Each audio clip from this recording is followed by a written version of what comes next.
Shalom saudaraku yang diberkati oleh Tuhan Yesus Kristus. Bersama saya Pendeta Heri.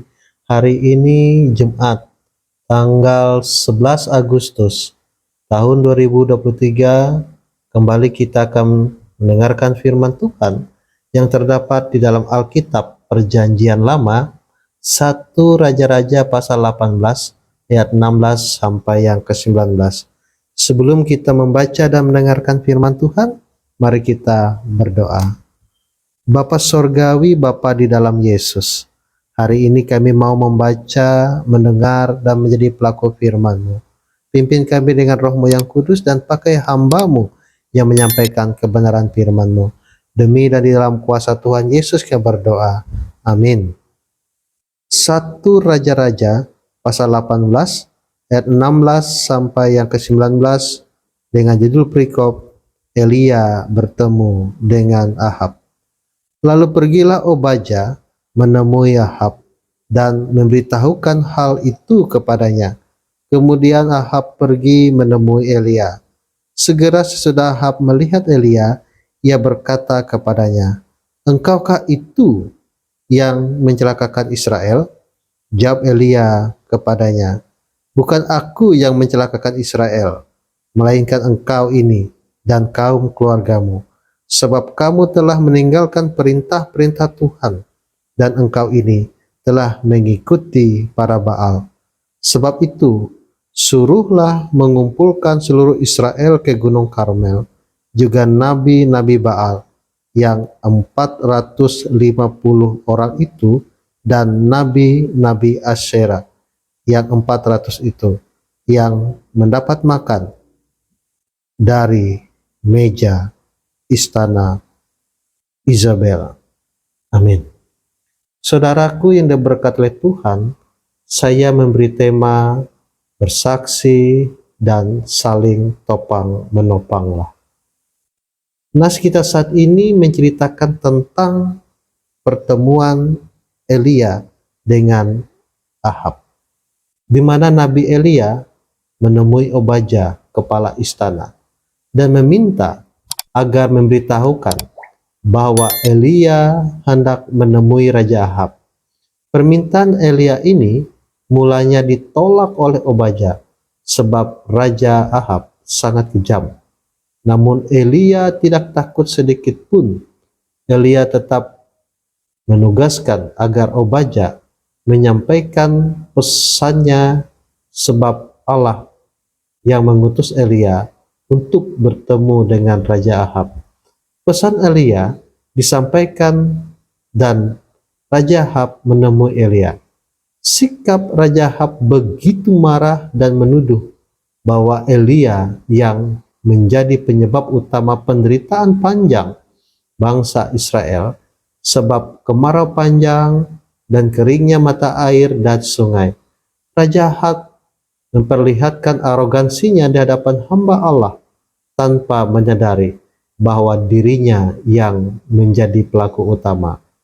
Nabi Elia pada saat itu mengatakan bahwa Raja Ahablah dan kaum keluarganya lah yang menyebabkan semua derita panjang bagi bangsa Israel, sebab mereka tidak lagi taat pada perintah Allah dan hidup dalam penyembahan berhala.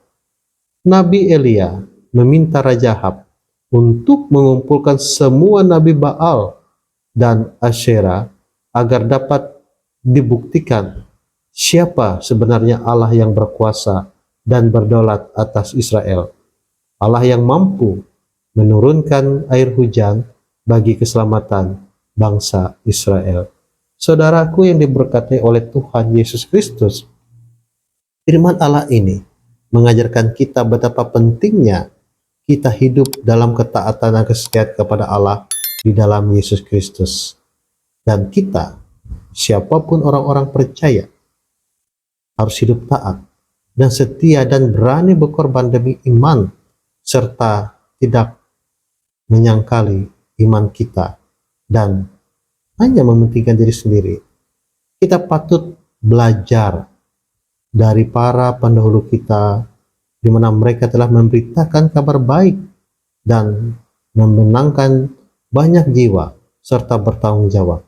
Walaupun mereka menghadapi tantangan yang begitu berat, tetapi kasih Tuhan tetap menjaga dan menyertai mereka. Para pendulu kita, para misionaris, dan siapapun yang memberitakan firman Tuhan, mereka hidup dalam kesetiaan dalam Tuhan. Dan inilah tugas kita saat ini. Bagaimana setiap orang percaya di dalam Tuhan Yesus Kristus, dukunglah setiap hamba Tuhan. Berilah kekuatan, doakan mereka, sama seperti Nabi Elia. Elia didukung oleh seorang janda di Sarfat, dan ia tetap mendapatkan kekuatan. Dan juga bagaimana Nabi Elia menghadapi Raja Ahab, ia tidak takut, ia tidak gentar, ia tetap memberitakan tentang keselamatan bagi umat Allah. Oleh karena itu, kita selaku warga gereja, warga jemaat, kita juga harus mendukung dan mengasihi sebagai bukti hidup persekutuan kita di dalam Yesus Kristus. Dukunglah setiap hamba Tuhan. Dukunglah mereka melalui doa, sehingga setiap apapun pelayanan yang diberitakan, nama Tuhan dimuliakan, dan kita saling menguatkan, bukan menjatuhkan. Kita harus membangun, bergerak, nama Tuhan dimuliakan. Tuhan menyertai kita dan memberkati kehidupan kita. Amin. Mari bersama-sama kita berdoa. Bapa Sorgawi, Bapa dalam Yesus Kristus, terima kasih. Ajarkan kami selalu hidup setia hanya kepadamu, dan ajarilah kami hidup saling mengasihi, topang menopang, dan membangun persekutuan jemaat-Mu, sehingga nama Tuhan dimuliakan. Saat ini kami berdoa terkhusus bagi calon jemaat GKI Tanjung Taruna. Diberkatilah gerejamu di sana, diberkatilah persekutuan jemaat-Mu. Pakai hamba-hamba Tuhan, TKS, panatua, dan diakon, siapapun yang terlibat langsung dalam pelayanan jemaat-Mu di calon jemaat GKI Tanjung Taruna. Biarlah nama Tuhan dimuliakan, kehidupan jemaat semakin diberkati oleh Tuhan.